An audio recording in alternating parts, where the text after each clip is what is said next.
everything.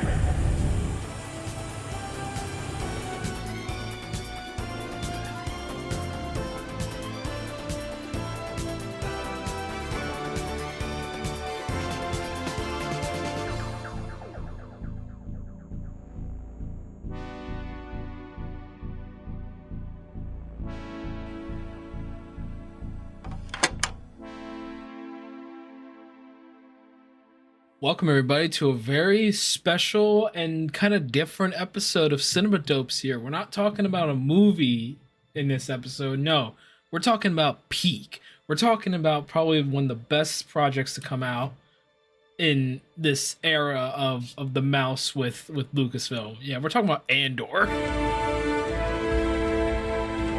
Yes, we are. Yeah. So I'm here joined by Tristan, Derk, and Andrew. And Hello. yeah. I guess the only way that we can really start this off with is going through how everyone kind of got into watching Andor, starting with let's start with Tristan. I was hooked from episode 1. I thought it was very ambitious of them to make a show about, Cassian, just based Yeah. on like how long it's been since Rogue One had released. Like that movie released in 2015. It's been several years. I was shitting bricks excited about it, but I was worried that it was too big of a leap, Like I trusted them, but I didn't trust the fan base, Yeah. But I mean, I don't want to spoil the rest of the episode, but it got amazing reception, so I'm just gonna leave it at that. Yeah, that's fair. Dirk, we got you into watching Andor here. Yeah, so I feel like every time I like go into my backstory, it's always like complicated. But okay, Yeah. but I think it's also like, kind of like interesting to remember like where we were when the show was like announced and like when it was coming up, because it's like Yeah. this was like after that Disney Investor Day thing where like they like announced a bunch of stuff for like Pixar and Lucasfilm and Marvel. And it's like, we're making this, we're making that. Like, there's like so many like different shows and movies that they were like, oh, this is like all we're gonna do on Disney Plus and in theaters. And it's like, the fact that like Andor was like lumped in with everything else, it was just like we didn't like really know what to expect from it, because it's like all we knew was that like it's a show about Cassian Andor, and like Tony Gilroy's involved, and it's like no one like knew what to expect. And I wasn't even like really sure how to feel about it. Like I saw like a lot of people were like, "Oh, like I don't care about this. It's about like a side character from a movie we don't care about or whatever." And it's like I reserved judgment until the thing came out. But like even like when we were getting closer to the release of it, I wasn't sure what to think. I didn't know like if like was this gonna be good? Like was this like I think how I was starting to feel was like, because this was around the time when I started to become like really disillusioned with the Marvel TV shows, because we were getting a bit more of that compared to Star Wars. And like my issue with the Marvel shows, and this is like right after like freaking like Moon Knight, it was like you'll have like a great premise, and like just a lot of really good ideas for a show, but like it doesn't do the legwork to like justify like why this show was made. And it's like it wants to be like a noir, or like it wants to be like a mystery, it wants to be like a historical drama or whatever. It's like these Disney shows like want to be something, but like they're too afraid to like jump the gun, so it's like they pretend to be that, but they're not actually that. And I was like afraid that like Andor was going to be another one of those just where it's like, oh, we want to make like a political thriller, but like it's going to like pretend to be one, but like not actually be one. So I was like kind of skeptical going in. And I remember going to the re-release of Rogue One, because they showed it in theaters before Andor premiered. Yeah. And they showed like a sneak peek of the show before the movie. And even like watching that, I was just like, I'm not like sure like what to feel about like this show. Like I don't really know. So then the show comes out, and then like I'm watching it with Rex like when every week like new episodes are coming out, and like I'm just like not like really feeling it. Like it's not like bad, Right. And like production value wise, this is like leagues above like everything else we've gotten from like Star Wars on Disney Plus, especially the shows, because like before we had Obi-Wan and Boba Fett and Mando. This was like the fall, like after Obi-Wan just aired, like, that summer. So like this, like it feel like, at least in terms of, like the feel and the presentation, like it definitely felt like something above like what we've gotten already. So like at least on that level, it was like intriguing, but like story wise, like narratively, like it wasn't grabbing me. And I think I did finish season 1 like all the way through, like last episode aired, but like I I didn't feel like that strong about it. But then I start to like kind of like watch like other people's like perspectives on the show, and I kind of like get more of an idea of like what it was. So like when I came home for Christmas break, and I gave the show like a second watch through with my brother because my brother wanted to watch it, and like it just like clicked for me like on that second watch. Like it's like, okay, now I get like what Tony Gilroy is trying to do with this show. Like I get like what this is actually supposed to be. So then from like having that hype now, it's like that like got me really excited for season 2, and I loved season 2 last year. That was a really great experience watching that second season. So yeah, that's kind of how it's been for me. It was like I wasn't sure at first, and then the show won me over by the end. Yeah. Andrew, what about you? I started in a similar place to Derek, because I like watched the movies. I really like Rogue One, and then I started watching. I think it came out a little bit. It was all out by the time I started watching it, and episode 1 I watched. I don't know. Episode 1 I think is good looking back on it, but I think it's a lot that it's setting up, right? And I think it's doing a lot of the legwork for the rest of the series. And I know it took me, I had to watch the first episode like 2 times because I watched it and then I forgot about it. And then I came back and then I'm like, no, I'm going to watch it through. Everyone says like after episode 2, you get like hooked. So I stuck it through. And then after episode 2, I think I finished it in like a couple days after that because I just couldn't stop watching the series. It's so good. And like that's why, I don't know, I really like season 2 as well. I think season 1 was great, especially like I liked how we had bigger arcs. Like if you look at it, you kind of feel the arcs to it, which I think was so, it was nice because it's like, we're not looking at like a 9 episode arc, right? Like we have like a lot of them break down into like 3 or 4, which I think is very, very nice and helps make things feel like they're really moving along. Yeah. So as anybody who has listened to the podcast and in our friend group knows, I am a massive Star Wars fan, just like Tristan is as well. I grew up with the movies and everything, and we have 3 long episodes of the podcast talking about each of the eras of Star Wars. And I remember in that Disney one, like all over on the tail end of things, I mentioned how much I loved the first season of Andor. I was very skeptical about the second season because I was so worried that they were going to fuck it up. Whatever, fuck it. Oh. What? Luthen's gonna be a secret Jedi. That's gonna be the broken crystal from his old lightsaber. He does have that weird... They're gonna ruin his character. Just know it will always be worth more to me. What are you, Luthen? I've never really known. What are you? I was so scared for it, and man, I've never been more glad to be proven wrong.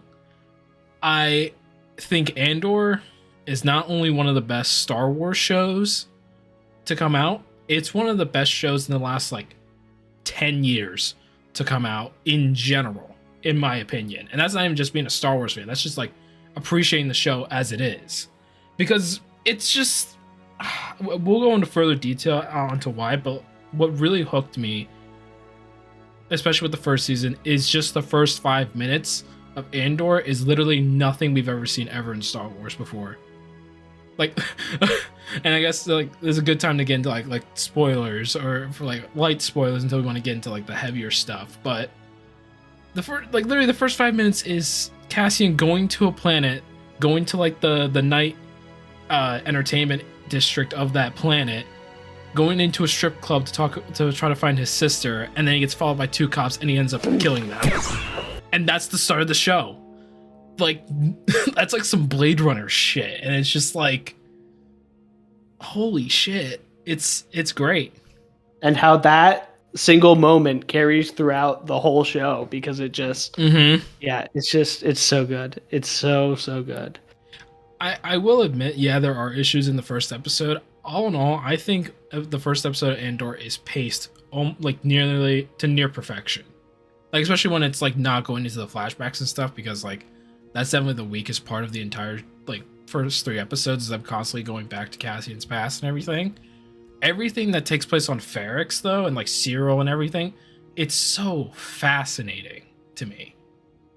Yeah, if we just like even like character arc wise and just setting everybody up, it's just it's so good. I do think like it is, like I said, like I watched the first episode like twice, and I've had a couple like people I'm like, you have to watch it, and they're like, the first episode, it feels long, but I think it only feels long because like they have to set up a fair bit of like backstory for Cassian, because like we've seen him in Rogue One when he kind of joins up as the pilot and stuff like that, but it's like getting like, okay, why do we care about this character?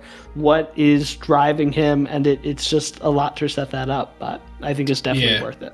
Yeah, and I think that's interesting because it's like when I watched it, when it was my second watch through with my brother, like he was hooked from the beginning, like he didn't have like any issue with the pacing or anything, like those first couple episodes, like he was already locked in.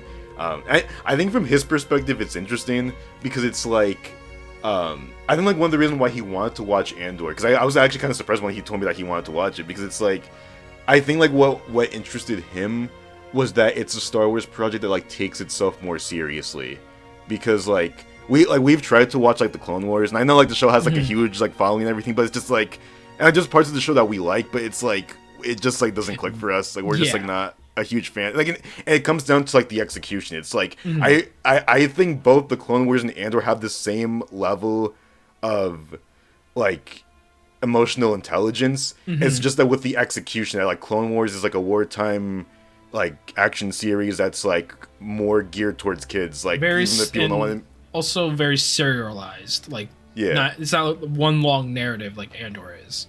Yeah, whereas like like Andor, like it's like I would say it's like the first Star Wars project to like prioritize being a more adult series. And like not in the way of it being like, oh, like it's like gritty and like whatever, like more in the fact that like it takes itself like very seriously, and like it doesn't like it has like more, like I don't want to say it has like more of a purpose, because I think like any of the Star Wars projects like do have like a substantial purpose to them, but like there's like a specific intent to the way that Gilroy and his team craft this show specifically. I guess that's like really what appealed to my brother. It's just like he just like wanted to like see like what was this all about? Like why is like this show, like why is the vibe of this different than like the other shows we've seen on Disney Plus? Yeah. I will say I do like a little bit of it being like Andor is like he's just kind of a dude, you know? And I think that's something compared to other Star Wars projects where it's like this guy's a space wizard, like he can start taking down stuff. Like it's more on like these are just real people doing like little bits of things, right? Like even the people around Andor like are just normal like business owners that are just like doing some stuff, helping pitch in. But yeah, I think that's what makes it feel a lot more grounded, I would say, than some other Star Wars stuff. Feels grounded too, because like out of all the times that this show was released, like the time period that we're living in is like so it makes it so much realer. And like season 1, we have Cassian, like, you know, he's just kind of like a smuggler, you know, and he's doing his thing, like being a lowlife. And like the rebellion keeps finding him, like for example Luthen finding him, and he just like he's running from it. He's just like, yeah, like I'm just gonna keep doing what I'm doing. They're like, I don't want to get caught up in this like idealistic cause, and it's reminiscent of Han Solo's arc in the OG, which I freaking love that they did that with him. But like there's the point, you know, where he's I'm just a tourist. I'm just a tourist. Where like he can't, he doesn't have a choice, and I love that it puts that in perspective. Like like there was a point where people in the galaxy had a choice, but then there was a point where they freaking didn't. Like they actually did not have a choice anymore, but to resist. Yep, I love it. Yeah, I've definitely heard this opinion because my brother also has watched the show and he loves it just as much as me, if not even more.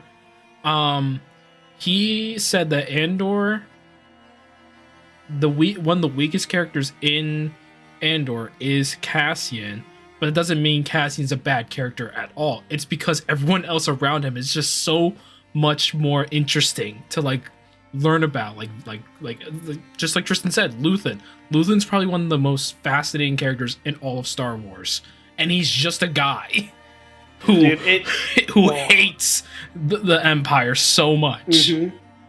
But like, with his arc and like it's just such a good character. It's just that's where like season 2, because season 2 added so much depth, man. Mm-hmm. Like season 1 is good, but like looking back at it now, getting season 2, if we would only get one season, it would have hurt me knowing what season 2 could have been.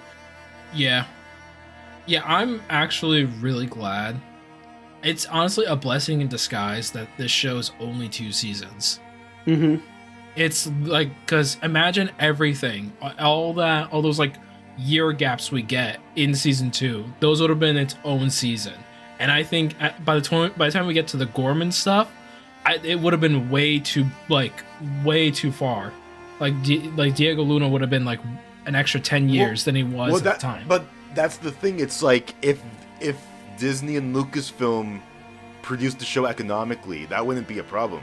Like this show would probably run for like a good 5 years, new season every year, and they would have been able to do it. It's that's more of an issue of Disney being bad at managing like TV shows, and we know the whole freaking drama between Marvel Television and like the higher ups at Disney and that disaster that happened. And it's like we could have had this, and it kind of sucks because this show like looks amazing, but it didn't have to cost $600 million to make. Like it didn't need to cost that much. It cost more than the entire Rise of Skywalker. Yeah. It's the most expensive Star Wars production of all time, and it's one of the best Star Wars productions of all time. But it didn't need to cost that much. I think that was just a byproduct of Disney being selfish and not knowing what they had on their hands. But mm-hmm. I mean, at least we got the show, so I mean, it's not. Yeah. It's not...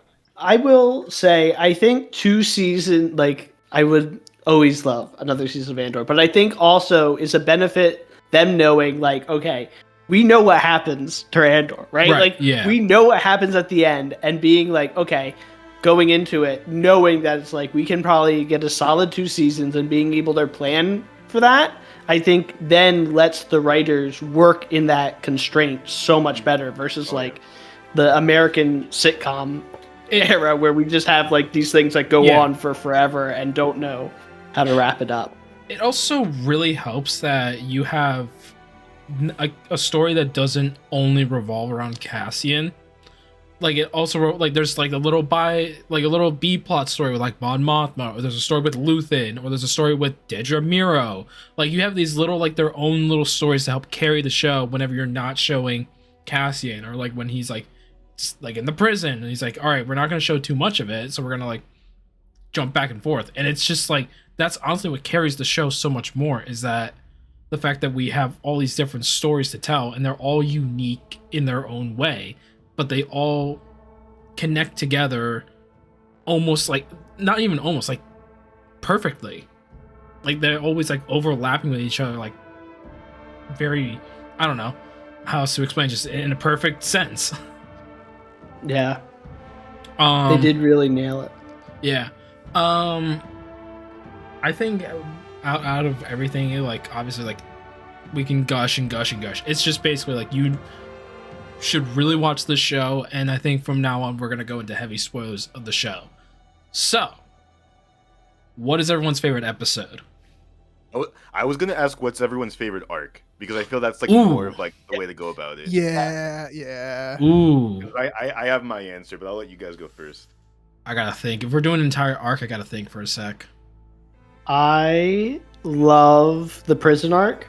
Mm-hmm. It's just way out. Ring, ding, ding, ding, ding, ding, ding, ding. It is so good. It is by itself. I think that can stand alone by itself, and it is just so good. And even not being a Star Wars thing, just on its own, I don't know. It's just so good. It's so good. And seeing it was slow, and it was depressing. Oh yeah, it was so good. You felt it. Yeah. Prison. Oh. You were there. You were there. And having like Andy Serkis not be like a weird character, like not doing CGI stuff, but just being himself, I think was also. Yeah.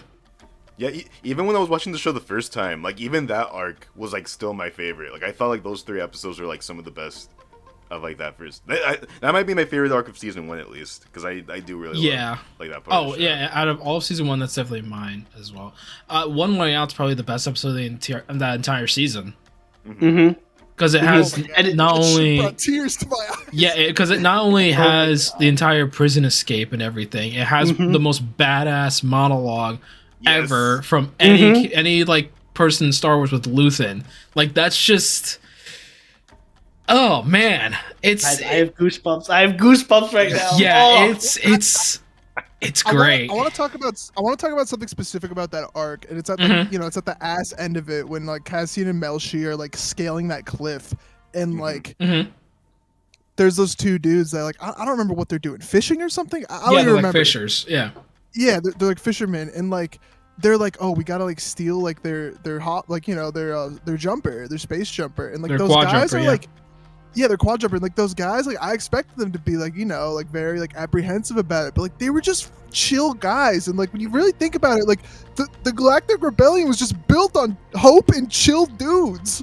Yeah, it's literally just people, which is a better message than just having an officer in Rise of Skywalker say, "There's no armada, it's just people." Like, don't have to spell it out for us.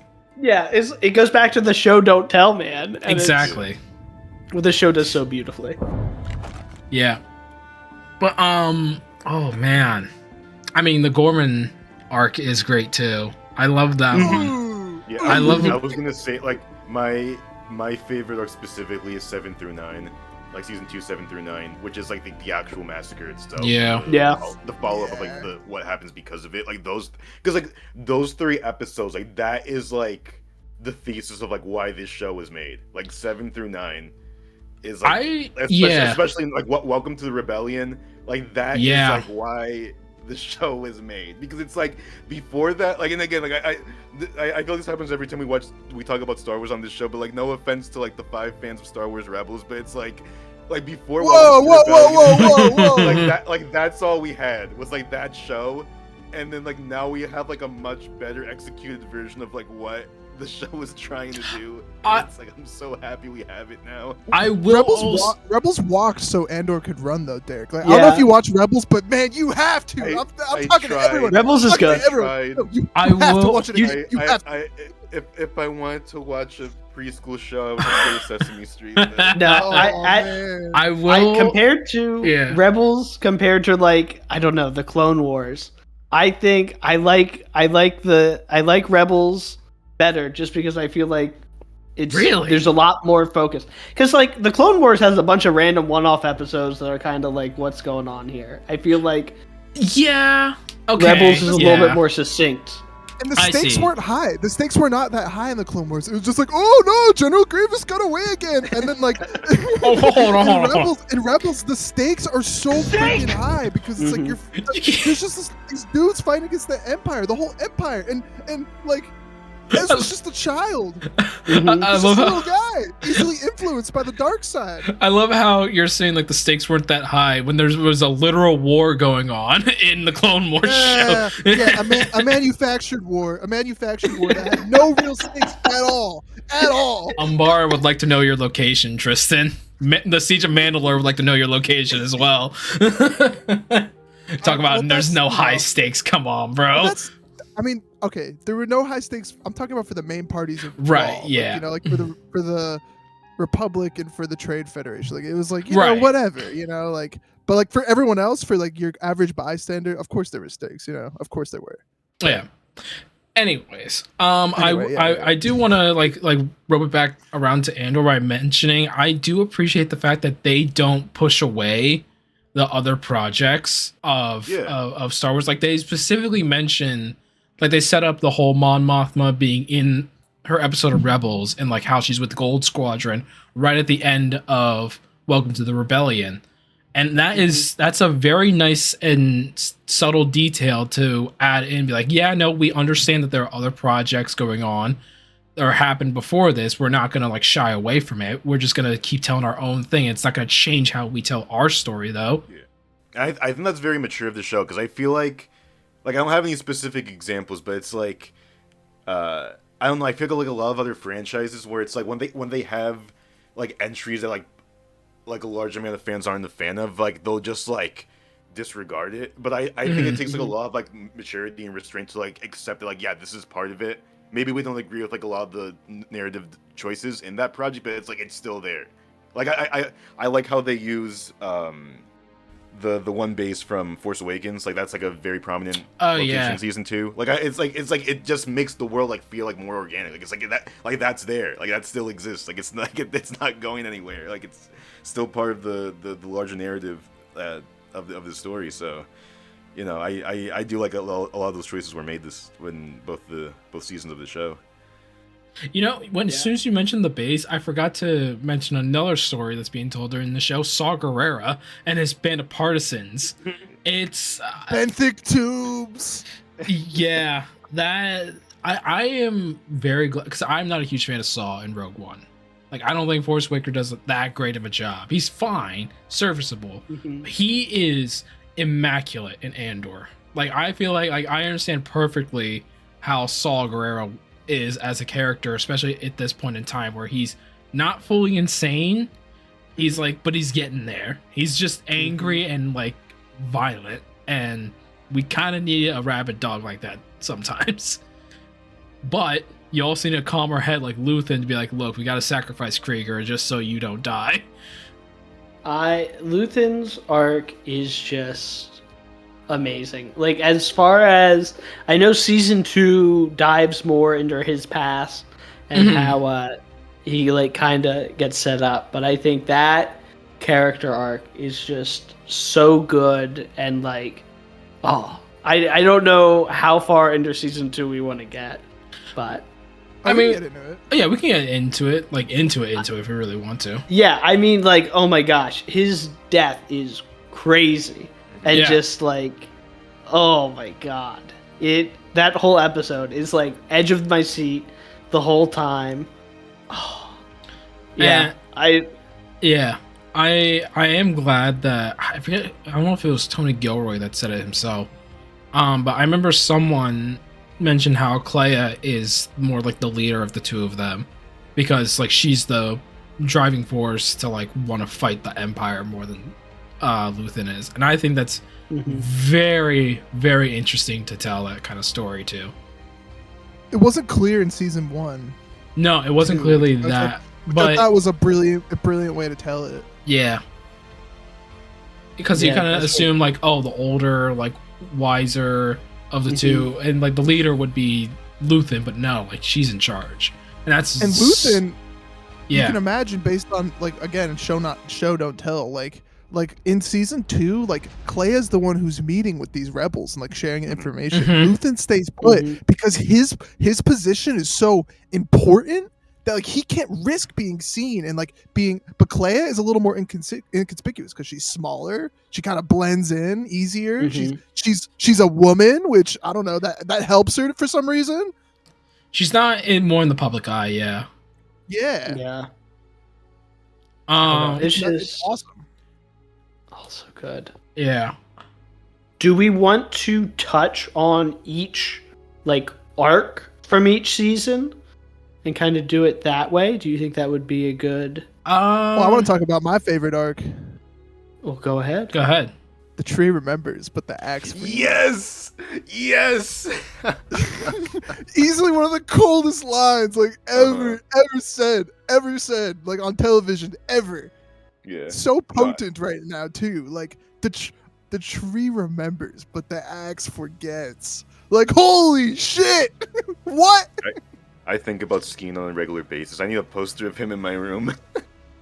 Oh my god, Skeen, my boy Skeen. Yeah, upon rewatch, because I've only seen the show fully twice, and on the most recent rewatch of it, I forgot how fucking good Aldani is of an arc. I legit, because I always thought like Aldani was like a lot, like it was good, but I knew that the prison arc was coming up, and I was like, okay, yeah, I'll watch this, I'll get through it and everything, and then like, yeah, no, Aldani is like actual consideration of like some of the best shit in Andor. I like the use of celestial phenomena as like a cover too, because I think that's so like fantastical, and like something that Star Wars as a franchise doesn't always lean into, but they should. And Tony Gilroy is a genius, because like you're working with this awesome sci-fi fantasy setting, and you could do anything. Like you could just do whatever you want. Like that was brilliant. Yep. And the Donnies, such a beautiful little civilization. I loved that. I love that. It is. Oh, I think that is always, I don't know, because like we start off with like on Varix and stuff like that, and once we get to the Aldani arc, it's like, I don't know. I always feel like that's when I was like, okay, I'm really into this show. That was the one for me. That was like, also the Aldani arc does introduce like Dedra Miro and like the ISB like fully, and that's like kind of showing like the other side of things with this war that's brewing, and like it just provides such a neat little wrinkle in the show, and like Dedra's such a good character too, because it's like, oh, you're rooting for her, but you're also like, oh, she's an awful human being, like, you know what I'm saying? But it's, I don't know. So it's just a thing about Dedra, and my brother pointed out like perfectly in season 2, Krennic has every single reason to believe that Dedra could be a rebel spy, just the way she acts around him. Like she suggests open rebellion, and like they need like an insurrection to actually like get their agenda across. It's like Krennic would probably be like thinking like, I don't, maybe, yeah, but he goes with it because he trusts the ISB and their decisions on that. But it's like the first like stone to fall in his mind, be like, gotta keep an eye on her, and then it all just falls apart once like she starts biting off more she can chew and grab all these files, and then finds Project Stardust, and that just basically signed her death sentence into that prison. It's like, it's so believable, but yet so subtle. I don't like, holy shit. Well, I think the whole, going back to Aldani, like the whole concept of like all of these people taking an enormous risk, especially Lieutenant Gorn. Yeah.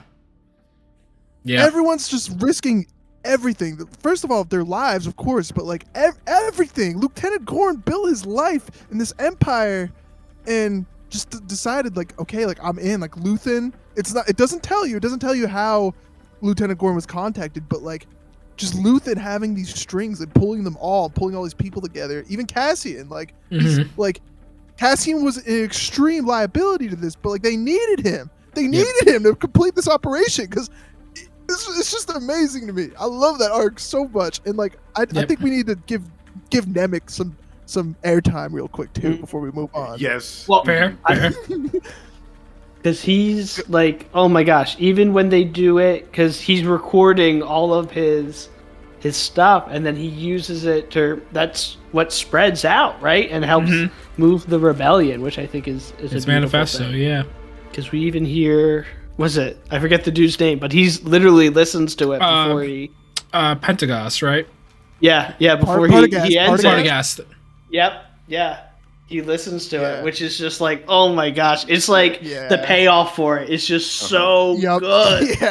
Yeah. And it was good. Like, it was good in like the, you know, like when it was first revealed, like Nemec is this little like rebel idealist, and like Cassian was listening to him like he's crazy, but then like it constantly like throughout the series goes back to like Nemec, and I just thought it was so beautiful. And like I don't know the actor's name at the top of my mind, but I remember Alex Lothar. I remember I first saw him in an episode of Black Mirror. Yeah. And I was blown away by his performance then, especially in this kind of like sci-fi like medium. Like he's really good in these intense roles, and also he's really good as like kind of like a abnormal, like off-putting character. And like Nemec was just like that. Like they casted the perfect Yeah. For that. I think the casting for this show is also just so good. Yeah. Like even the ISB officers, like they did such a good job at casting people that look like, or it might have just been the costume department and however they dressed them, like in makeup and hair and stuff, but they made them look like actors looked in the 70s, which just made it so much realer for the series. Not even like the time period. Not in the costumes. The like production design looks like old 70s Star Wars with like the blocky computer screens and everything, and like the consoles looking like very like huge. They look huge, but it makes sense in this world. It doesn't look like they shrunk it down like how we do in the real world. Like if you put Kenobi's production in aesthetic next to Andor, next to the original trilogy, it's like, oh my god. Dude. I mean, I don't know. I'm a bit forgiving towards stuff like Obi-Wan just because like that was like a COVID production and like the Michelle and her crew, like they only had so much they could do. Like they were like severely handicapped. But at the same time, it's like this is Disney. They have all that money. Like it's you know like. They should have just not released it. I'm sorry, but they should have just not released it. Especially something that was like, I don't know, because there was so much hype around that, right? Where I feel like Andor, maybe the benefit was it didn't have that much hype around it because, like, I don't know, like coming into it, I'm like, okay, we're going based off of like the guy from Rogue One, right? I feel like everyone's like, okay, but like you talk about Obi-Wan Kenobi, who like so much stuff, like he has so much screen time and stuff, and it's like, yeah, people were really excited for that, and it just, I don't know, it didn't feel like they put as much effort as the team for Andor put into it. And it's like you could kind of feel that, and I kind of feel bad because it's like I think there was a lot of like fans imposing like their wishes onto Obi-Wan, like what they want this miniseries to be. And like no matter what, like even if you had Tony Gilroy and Dan Gilroy working on Obi-Wan, it's like I don't think it would have like ever delivered on like the imagination of like what people wanted. Like I think maybe that's like why I personally don't feel as sour on Obi-Wan because it's like I didn't have like much expectation going in. It's like okay, they're making another series with Ewan McGregor, like seems cool.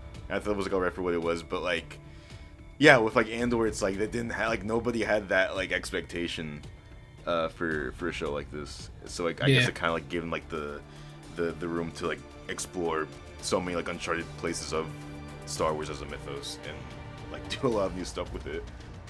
I hope we get the stuff going forward is more like this and less like, I don't know. I feel like Obi-Wan was also kind of like in the like, it was trying to hit nostalgia, right? Like that's what it was trying to do, right? Where Andor was like, we want to do something new and push it, right? And it's like, I feel like if Disney just stays in this area of we want everyone to be like, remember all the great things we did versus like, we want to make something that like stands up for their day and is like telling its own thing. Yeah. But I don't know if we'll get more stuff like that or not. So see, I'm open to having the quality of like writing and everything like Andor as well. I'm fully up for that. I just don't. I like you said. I don't want them to just copy Andor because they tried that with Mandalorian season 3. They'd be like, "Oh, this is our Andor episode." It's like you can't do an Andor episode. You just can't. When Andor is just better at doing it.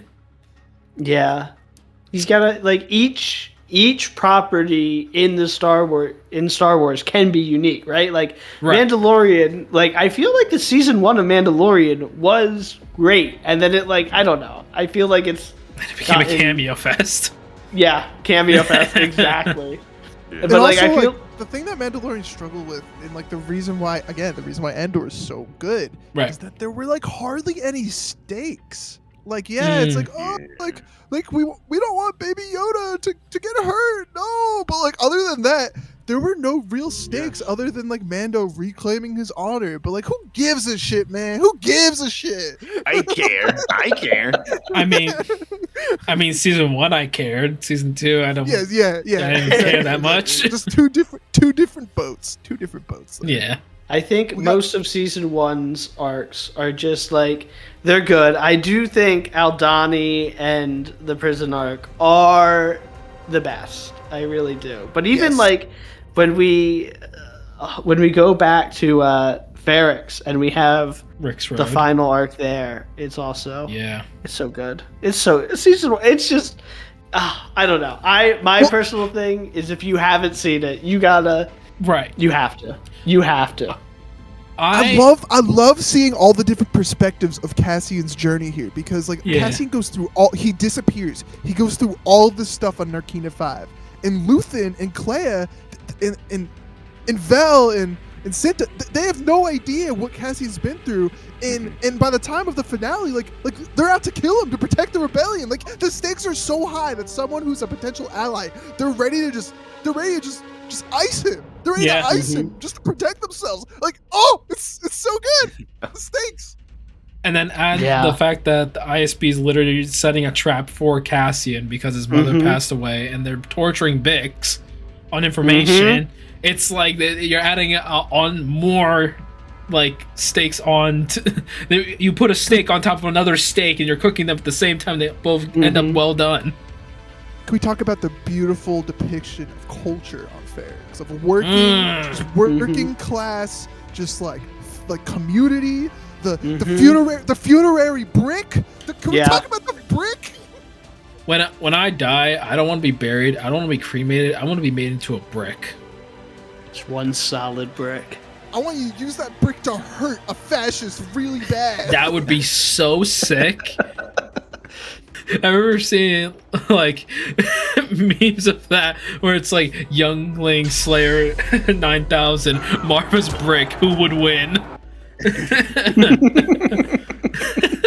I think it's beautiful just the use of names in this show, like specifically Brasso, because Brasso plays a big part in season 1, and I think whoever named Brasso in Portuguese, it actually translates to arm. Braço.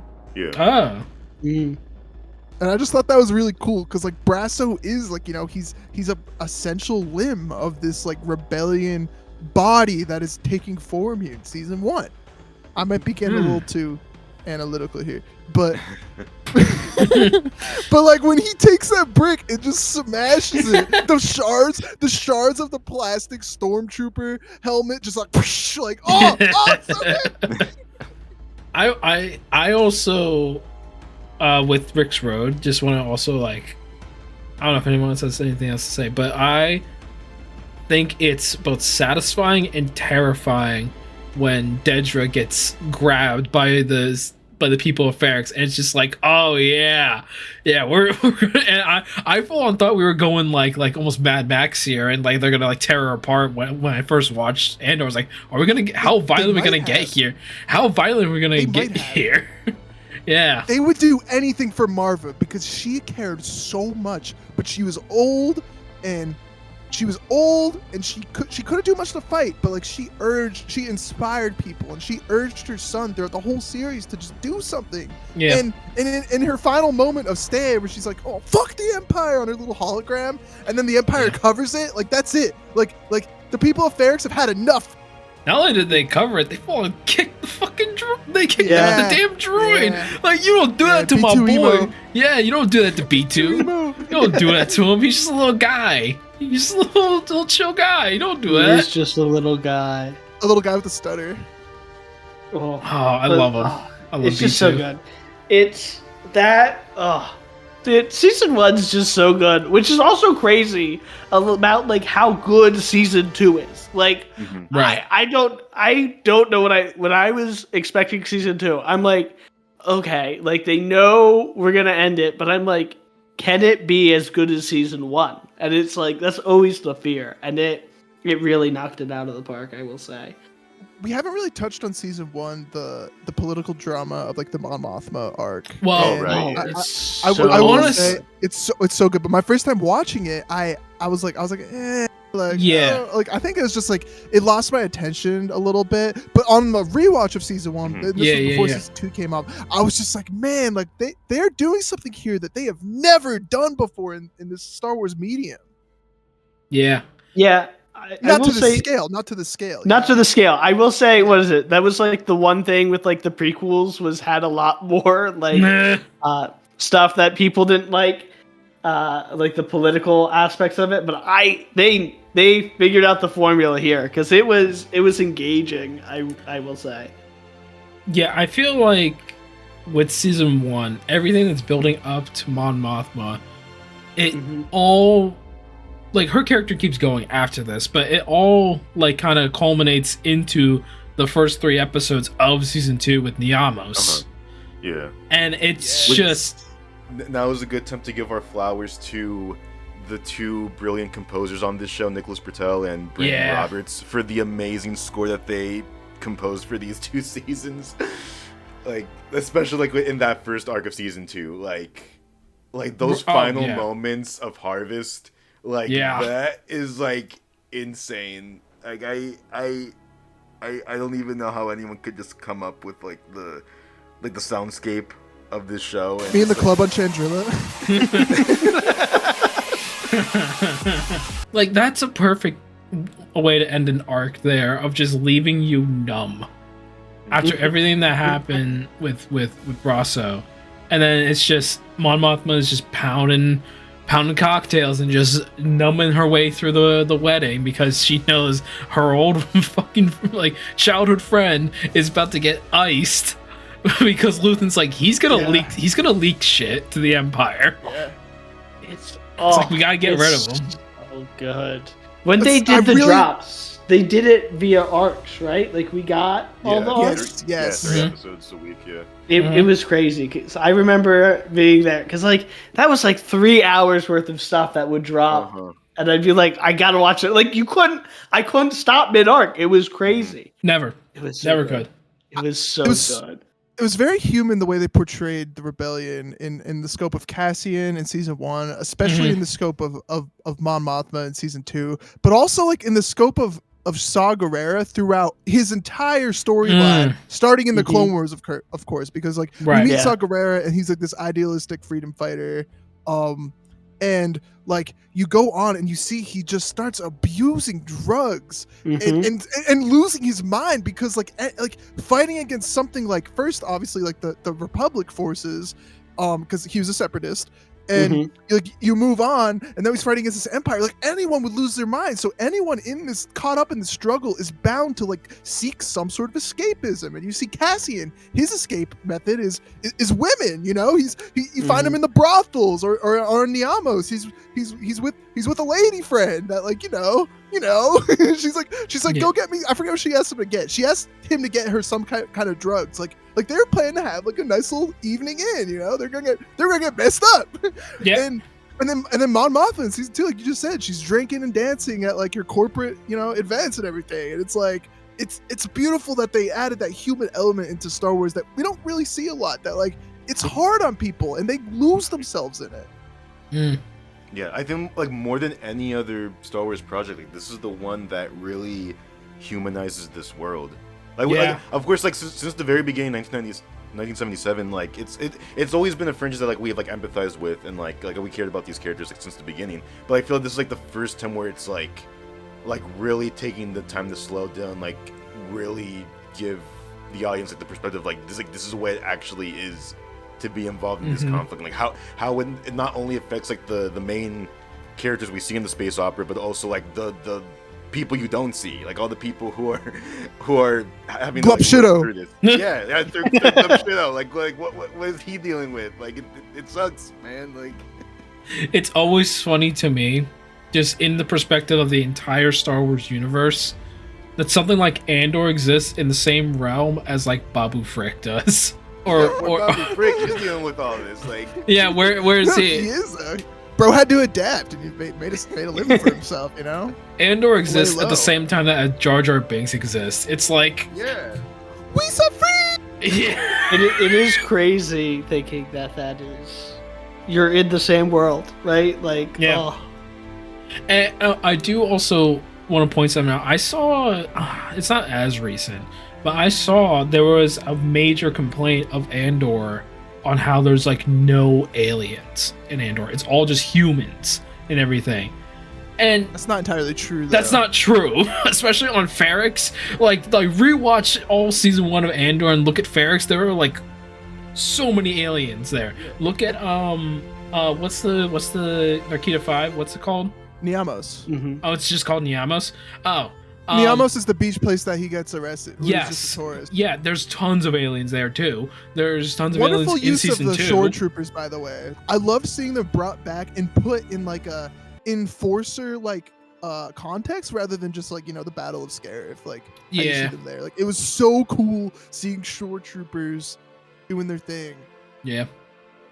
And it was intimidating too, because it's like, Also- they were given. We should give emergency power.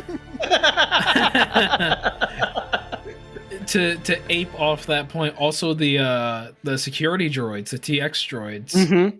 Yeah. Yes. Like, Terrifying. Terrifying. Yeah. Dude, the second you saw 4 of them roll up on Gorman, it's like, oh, well, shit. First thing they do, they fucking like Spartan kick a barricade and knock 2 people down with it. It is crazy. But I think it's like even seeing like that earlier where he just like picks them up and like can fully stop just like a bunch of people. Yeah. And then going into like the later episodes in season 2 and just being like, oh, this is not going to end well. And then we get the GOAT, Cade Svesso on our team after Gorman, which I am that's the one retcon I'm actually very happy with. That they changed up, because like apparently like there's a whole comic series on how Cassian met K2SO and no one gives a shit. No one reads the manual. Yeah, I think the Gorman Massacre is just so good. Or well, because the arc before it, we get doesn't what's her name die? Why am I forgetting it? Oh yes, not Vel, Cinta. Yeah. Oh my god, that was and it's all And then It was Vel's. It was because of fear. Because when you have a rebellion, and again, this rebellion is not organized. Let me emphasize, they are just dudes who are afraid. You have accidents, sometimes tragic accidents, and it's just it was so amazing that they decided to include something like that, and it had so much weight to it. When Vel yells at Sam for like what happened, like that scene, like you will remember this for the rest of your life. Like, full on grilling his ass. Oh, it's just, but like something like that, and that being just like that's like the second arc of season 2 is just like, and it feels so impactful. I remember like being in tears, like what just happened, like not expecting it. Yeah. Oh. Yeah. Oh. There's so much good shit to talk about with it. It's just a beautiful show. It is a beautiful show. I want to talk about how this show, well, we've definitely mentioned before in this episode, but like the tension, how it's being done throughout the entire show, there's like this overarching tension of like, is Cassian and like the rebellion, are they gonna beat the Empire and all that? But like with little character moments, like I just want to point out like that whole like episode where it's Luthen and Clea going to this big like political party, and it's like thinking like, oh yeah, okay, yeah, and she Clea runs into Lonnie, and Lonnie's like, what the fuck are you doing here? And it's like, all right, cool, we're gonna get Lonnie, we're gonna go get the listening device in this like piece here. As soon as they walk into the room, Krennic's there, and it's like, fuck. Oh no. It gives you enough time to breathe, be like, okay, we're working through it like pretty well, and then it's like, oh nope, there's something else here. It's just masterfully done. Yeah, I feel like we need to talk about the arc between Cyril and Dedra. oh my god. Because I think we've kind of glossed over that, but that's really important. Were you guys expecting it to become a romance between the two of them? Yeah, no, I was fully like after like I think it was like the 11th episode of season 1. Like I was like, no, this is season 2. This is gonna be something. Like this is gonna turn into something. Yeah. Cyril's whole relationship with his mom is like all it needed to tell. It's like, oh yeah, like he's looking for a bossy I am mommy. so glad. I am so glad they never showed Uncle Harlow. I'm so happy that they never showed him. They just only mentioned him, and it's great. Living the mystery. Yeah, but now Drink your blue milk. drink your blue milk with your moldy looking Cocoa Puffs. It's fine. My favorite is when, because Dedra gives a speech to the mom, right? Oh, yeah. It's Like, such a good. boundary. She sets the boundary immediately. I loved that because Yeah. like Cyril could never like. Mhm. So good. It's just like It's it like, pans but like to that's him. one of those smaller like character moments that it like the show I feel like so uniquely gives us. Like name another Star Wars show where that something like that happens. Like I love people like Cyril and Dedra are what they're the people that the Empire feeds on. The Empire needs people who are as obsessive and just submissive and just willing to do their job so good. Because when you have people like that, and also you have to pay attention. Like these people are products of Imperial doctrination following the fall of the Republic. Like they promote that kind of excellency in communities and in these education centers where or in academies. And so you have people like Cyril and people like Dedra that are so obsessed with it. And that was Palpatine's vision for his empire. Yeah. And it's just so cool that they showed the contrast and the sloppiness of the rebellion, and then, you know, the airtight seal of Imperial like their functions. grip. Yeah, it's so interesting that they showed that. And I love how like these people were just destined to find one another.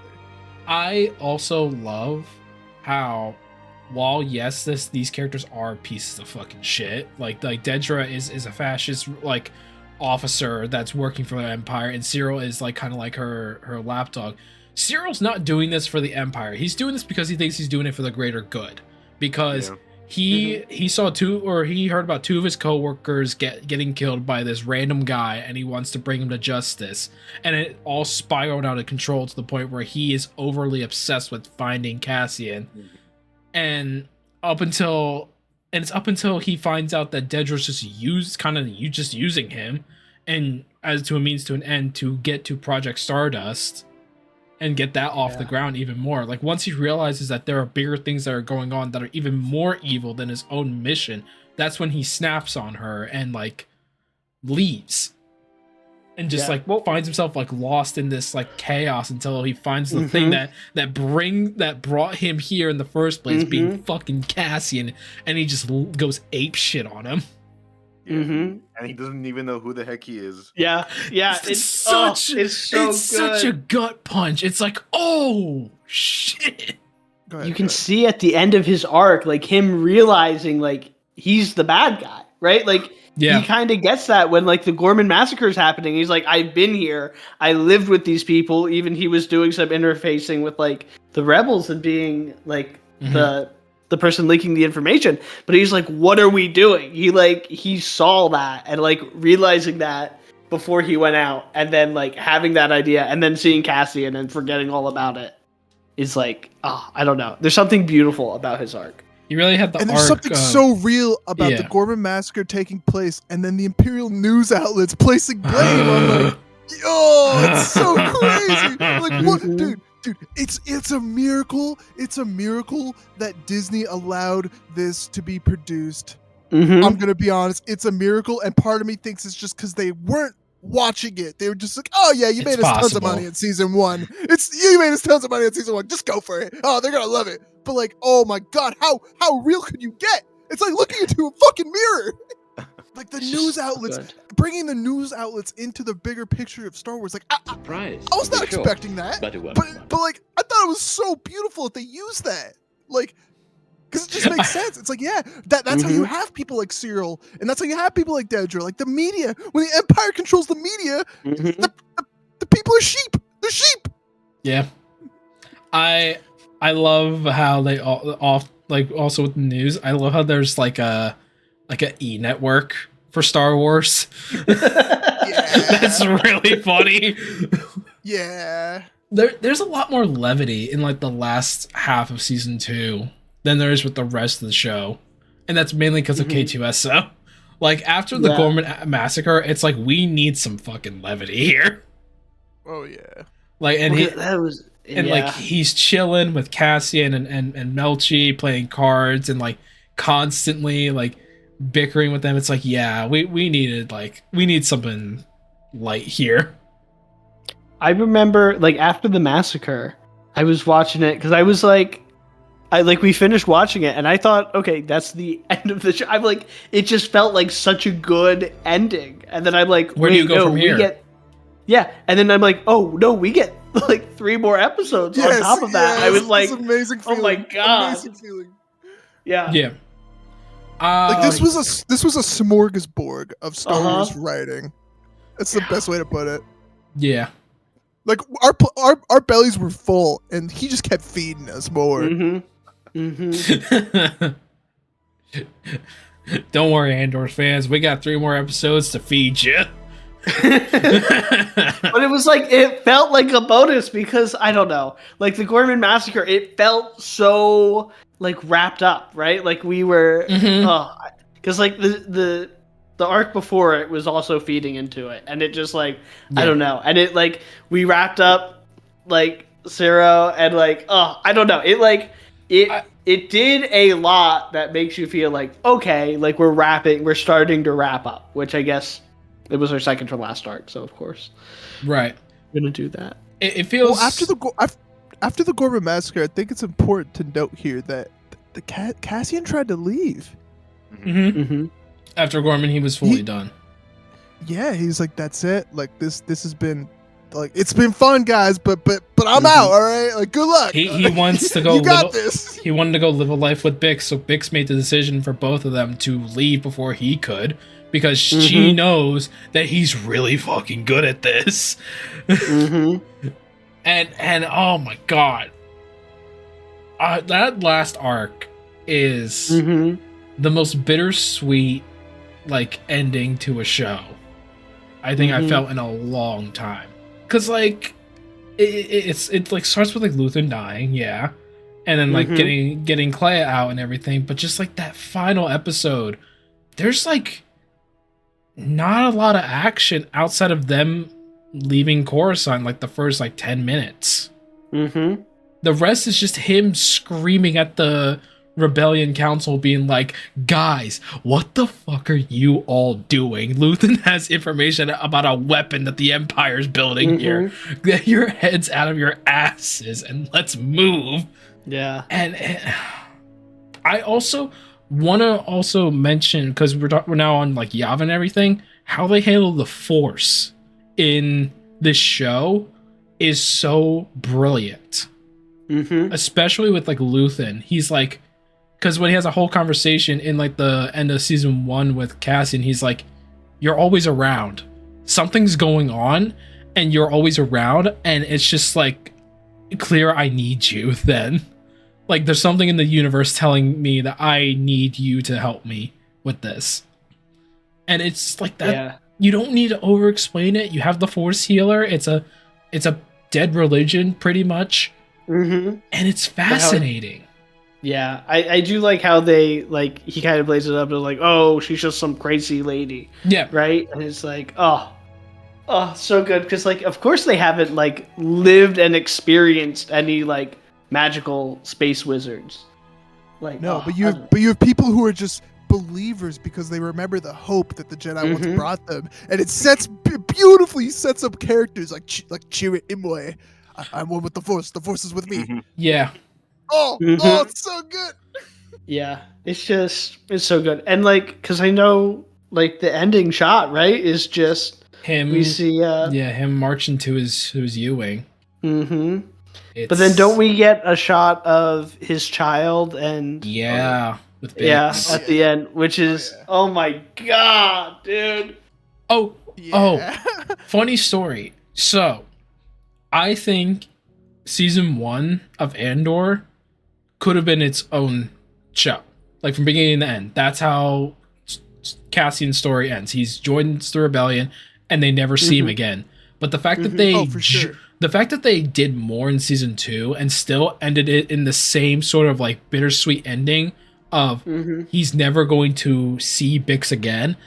It's just, it's such a crazy way to just completely do a 360 back to the same emotions, but there's so much more context now on stuff. And it just made sense because they didn't have a choice. They had to do that because obviously we know what happens in Rogue One. Like, but like throughout the series, like even in like season 1 when Bix is introduced, I was just like, wait, I was like, how are they gonna do this? Like, surely they're just gonna you know, kill her off in some brutal way. Like I thought that was gonna happen. I thought she was just gonna lose her mind in the torture chamber. But obviously that doesn't happen. Also, she gets awesome like revenge. Like, oh my god, that was beautiful. We almost forgot about that part, but like you thought that was just. You thought it was just gonna be her like using the poetic justice of using the same device that was used on her on the doctor or whatever. Nah, she blows up the entire building. Because that makes sense. You cannot have a device like that exist in the Empire anymore. Because you would absolutely risk so much by leaving it there. No, that guy was a dick. I remember I got up out of my chair and I was jumping with joy watching that. I do want to say one thing that's like very like reflective of the franchise to me now, like because of this ending. Because I'm sure like a lot of people, like I also like rewatched like Rogue One after the finale aired. Yeah. And I think like a realization I came to like for myself personally with the franchise, it like kind of reflects like what I talked about last year, like when we talked about Star Wars for May the 4th. Because like I remember like my whole thing last year was I was saying about how like I have like a new appreciation for like the prequels. Like I think Phantom Menace is the best prequel. Like I really love that movie. And like when it comes to Rogue One, because I remember I was seeing like when people were like revisiting Rogue One like after the finale aired, I was seeing people be like, oh, like Rogue One like doesn't fit well with the rest of Andor. Like it's like you can see like how much of a handicap like this show or this movie storytelling is compared to like the show.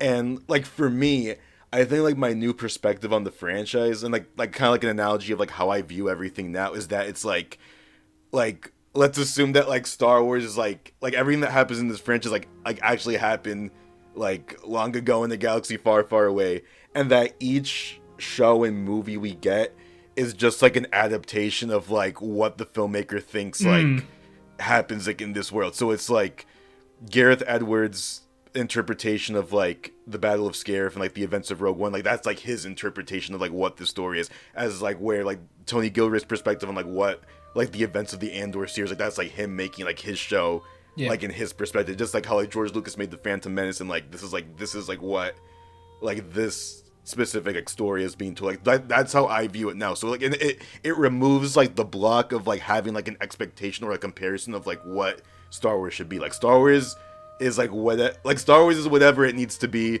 and it's giving context. And I think like for me that made me enjoy Rogue One even more. And I already love that movie, but now because of Andor, like I think the movie's even stronger now because of it. Like I've been seeing people say the opposite, where it's like, oh, Rogue One's worse now because Andor's so good. Like no, like and Rogue One is better now because we have Andor. Like now we have more context. Now we have like a new perspective on like what the story means, and then that can fuel and just like boost up everything else.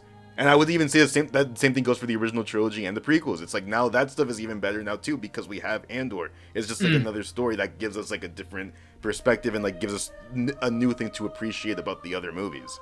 So that's why like for me it's just like I just love Star Wars. Like I don't like care if it's like in the sequel era or the original trilogy era or the prequel. Like I don't care. It's like as long as it's a good story that's worth telling, I like it. That's why I like this franchise. That's a beautiful perspective, and it kind of calls back to like, so before we had the prequels, before we had any cartoons or shows or anything, or like all we had or all they had, you know, cause like, you know, we grew up with Clone Wars and stuff, but yay, no, but like all they had back then was like these like novelizations and like retellings of the original trilogy, but like with branching lore, and like it exposes details like because like Lucas had the whole plan when he was writing the original trilogy that like, oh, like Vader and Obi-Wan had this like this feud and this battle and stuff, and like when you go back and you read these novelizations, it's just like these people reading those novelizations felt the same way we feel like watching Andor and stuff, and it's just really beautiful how like that explanation that you just made, Derek, like like it goes back even further than this with all those novelizations and just people using the source material and like spinning a creative twist on it to give more information. Mm-hmm. Because like, you know, like when you watch these movies, especially back then before like the internet was huge and everything, like you wanted more. You wanted as much as you could possibly cram into your fragile little minds. I will say the one thing the show, like, because we start off right in the beginning, he's looking for his sister, and we never find out about his sister by the end of the show, and it's like. But the show's like so good. It's like, yeah, because some things like you just don't figure out. Well, it's funny you say that because I can't remember. Again, I don't remember who says it. I know someone that was on the show mentioned that the sister was going to be more of a story in the show, but I believe Tony Gilroy was like, "No, we got enough to talk about with this show." So I think dropping it after the third episode of the first arc, I think that's enough. Mm-hmm. Like we don't, and the fact is, like, they don't even mention or like even allude to it again until the last episode, where Cassian wakes up from a dream of his sister saying Casa, and then he goes on his mission to the events of Rogue One. Like that's like his last sleep he has, is the last like dream he has is with his sister and that life back then. It's just something so poignant and like poetic about it. No, it's I've said it a lot, I'll say it again. It's a beautiful show. It really is.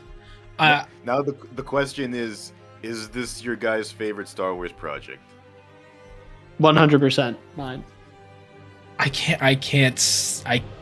can't. As much as I really want to, Empire Strikes Back is to me a perfect movie and my favorite movie of all time. So I can't. But if Empire Strikes Back didn't exist, or it was somehow like a piece of shit, I would say yes, Andor's probably the best, like especially best modern Star Wars we've gotten recently. Yeah. Have you seen The Bad Batch? It's better than Bad Batch. I'm sorry, Tristan. I know, but The Bad Batch is up there for me. I'm just saying, it's up there for me. But I think that next year, just for Tristan, we should do a Bad Batch episode. I'm down. Like, I'd love that. I'd love that. I kind of feel bad now. I'm down. I'm down to talk about Bad Batch. I have a lot to say about season 3 of Bad Batch, but we can save it for next time. Oh, me too. Yeah. Me too. No, I do too. The Bad Batch, more like the Sad Batch. Yo, it's so sad. I was gonna say, have you guys seen the new Mall show that's out?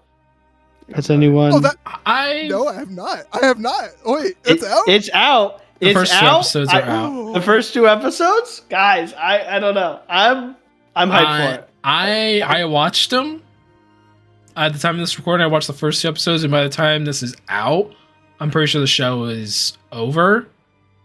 Over. It's good.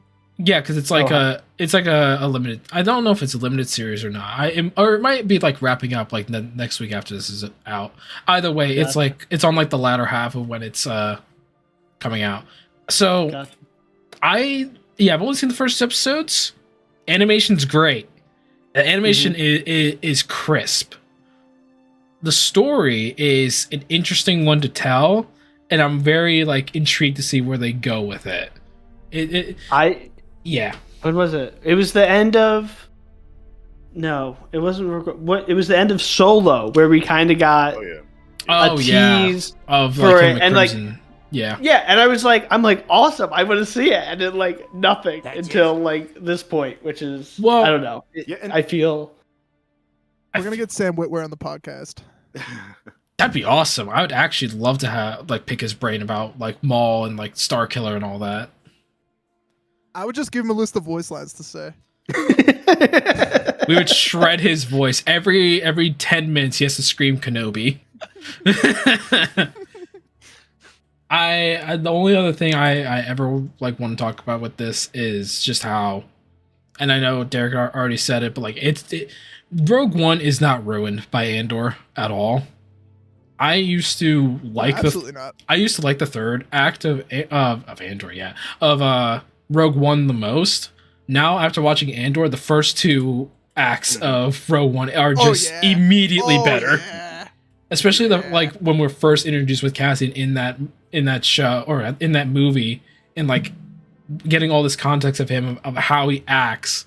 The first thing you kind of gather about Cassian in Rogue One is that this dude's in pain. Like, he's cold. He's there to do his job for the rebellion, but he has been hurt. He has been hurt by anything he's been through, and we don't know what he's been through at the beginning of Rogue One. But like now, like after watching Andor, like you know everything. Like he lost his family. He lost his girlfriend. Like he lost himself in the noise of the rebellion. Dude, his reaction to as soon as his informant's like, yeah, it's some guy named Urso. He's like, Galen Urso? Are you sure? Because as soon as he hears that, he's like, holy shit. Because then he realizes, like, holy shit, Luthen's like, he has more information on that. He's like, Luthen's actually fucking right. Holy shit. That's the Force. Yeah, that's the Force basically telling him, like, look, like, this is some deep shit. Yeah. And like, yeah, there are plenty of other like retrospectives and like nitpicks about like, oh, all this stuff that happened in Andor, it all depends on Luke hitting a proton torpedo into the reactor shaft. It's like, yeah, but there's of course. Oh, you gotta build. That was the will of the Force. That was the will of the Force. Yeah. Uh-huh. Like, did you miss the plot? Like what's going on? Why are you complaining? You just made the point. But yeah, I got nothing else to talk about with Andor other than just like, even if you heard all these spoilers, you should still go watch it. It's Watch it. Please watch it. I'm begging. I'm pleading. Please watch it and then leave a comment. Leave a comment about your favorite arc, because we'll probably nerd out about it with you in the comments. Oh, most likely, yeah. They're all good. Yeah, They're all good. But like, please share so we can celebrate it. This I promise is the last thing that we can wrap up. One funny story. So Jake, who Derk and I know and like is a friend of the podcast, Jake from franchise Dive Deep, he made a bet with my brother that if he watches Andor, my brother has to watch BoJack Horseman, and he has to give it an honest good try at watching Andor, and if he likes it, he'll let us know. He told me after the first episode of Andor, he's like, yeah, this is pretty good. And then like kept watching it and kept going. And then he texted me while I was at work the one day. He's like, God damn it, I love Andor. And I had to ask him what episode was it. And he said, One Way Out. And I was like, yup, that's, if any episode would convince you, it has to be that one. And he's very excited for to watch season 2, which hopefully he's had before he listens to this episode. But yeah, that's all I got. I don't know if you guys got anything else you want to say, anything you want to plug as well. I don't have anything. Just please watch Andor. Please tell us how much you also love Andor. Yeah. Or, I mean, if you're an Andor hater, I mean, Please tell us why. Say something. Well, just let us know that you maybe exist. I don't know if that's a real group of people, but I feel like anyone who hates Andor is probably like, oh, it's too woke. It's too woke, and it's like, bro, it's like you're the problem. You're the problem. It's either you're too woke or it's too slow, and it's like, brother, come on. I mean, it picks up. It picks up. Like, oh, watch it. If you think it's too slow, please watch all of it. And if you're complaining about Star Wars being too woke, then like, bro, well, you've missed the plot. I'm sorry, you missed the plot. You missed the plot. Oh man, yeah. Anyways, thank you all for listening to us and watching this. Follow us on all our socials like Instagram, Blue Sky, TikTok. Follow Tristan's Apple Music. What's it called again? Is it just Zapfish? Correct. Yep, follow him on Zapfish. He makes pretty good music there. Follow Andrew on his. I just dropped a new Chandrillin Club mix. Sorry. Yo, honestly, if you do, that'd be sick. I kind of did. I don't know. My last album I just released is reminiscent of that style, in a Nice. way. Maybe not as space operatic. Yeah. Follow Andrew on his stuff. Rascal Productions, right? Or Rascal Rascal Tail Production. Rascal Tail Yep. Productions. Yep. Follow them on all that stuff. Like and subscribe here at Cinema Dopes. Thank you all again for watching. And good night. Peace. Bye. Peace.